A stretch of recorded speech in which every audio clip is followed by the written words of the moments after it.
এই যে টেপা সাহেব, কামাই মনে হয় আজকে ভালোই হয়েছে। গান ধরছো? কামাই আমার কোনোদিনই খারাপ হয় না, আর গান তো আমি প্রত্যেক দিনই গাই। আমি একজন সঙ্গীত প্রিয় মানুষ। আজকে কত মারিছো? এই গোটা দুয়ে কেস করেছি তো, তা ধরেন যে আমি কার সাথে কথা করতেছি। এই, আপনি কিন্তু চিনলাম না। আপনি কিডা? এত রাইতে ভূতের মতো খাড়ায় আছেন। অসুবিধা নাই, ভূতের মতো খাড়া থাকলেও আমি ভূত টুত কিচ্ছু না। কইলা না দুইটা কেসে কত মারিছো? আমার নিজের কামাইয়ের হিসেবে আপনারা দেবো কে? আমি কিন্তু সব জানি, কয়া দেবো কিন্তু।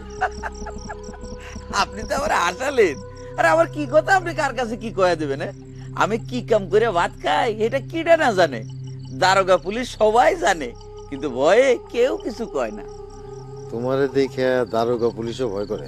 অবশ্যই আপনারও ভয় করা লাগবে না, যদি আপনার পকেট বাঁচানোর ভয় থাকে। সাংঘাতিক, তুমি দারোগা পুলিশেরও পকেট মারতে পারো, তারাও তোমার ধরতে পারে না। এই না একটু আগে বলেন আপনি সব জানেন। শোনেন, একবার আমাকে থানায় এক ওসি সাহেব আইসে আমারে চ্যালেঞ্জ দিল যে, এই টেপা, তুই নাকি বহুত বড় পকেট মার, তুই যদি কোনোদিন আমার পকেট মারবে পারিস তাহলে পরে তোরা আমি কোনোদিন ধরবো না। তার কয়দিন পর ওসি সাহেব চাটমোহর স্টেশন থেকে ট্রেনে উঠলো। উল্লাপাড়া স্টেশনে যখন নামতিছে, সুন্দর করে মানিব্যাগটা তার হাতে দিয়ে কলাম, নেন স্যার আপনার মানিব্যাগ। ওসি সাহেব তো টাস্কি খাওয়ার জোগাড়।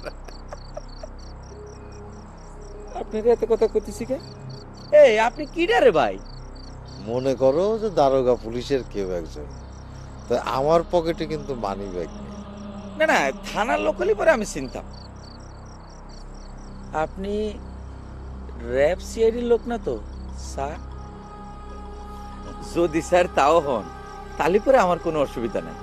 আমরা স্যার সামান্য পকেট টকেট মাইরে ভাত খাই, আমাদের পিছনে সময় নষ্ট করে স্যার লাভ কি হবে?